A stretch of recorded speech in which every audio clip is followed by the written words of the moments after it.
کام کرنے کی کوشش بھی کی مگر اور سب سے بڑی ذائقہ خیز بات تو یہ ہے کہ پتہ نہیں کہ ہاں میرے خیال میں وہ جو ابا جان کو ایک آئس فیکٹری الاٹ کر دی تھی جس کا ان کے ساتھ بھلا لکھنے والے کا کیا تعلق ہے کہ اس کو آپ قدرت اللہ شہاب صاحب نے شاید ان کے پر مہربانی کی تھی.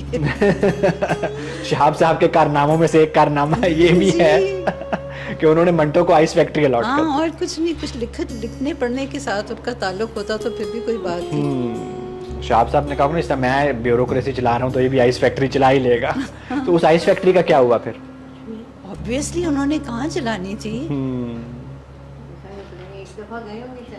ویسے ہی دیکھنے کے لیے. ہاں انہوں نے اس کی لکھا بھی ہوا ہے, اس کے بارے میں لکھا بھی ہوا ہے. سو یعنی کہ انکم کا کوئی سورس جنریٹ نہیں ہو پایا جب وہ پاکستان آئے. ہاں اور وہ جو افسانے بھی جو لکھتے تھے وہ ایک دفعہ مل جاتے تھے 20-25 روپے, اور اس کے بعد تو پھر کچھ بھی نہیں ملتا تھا.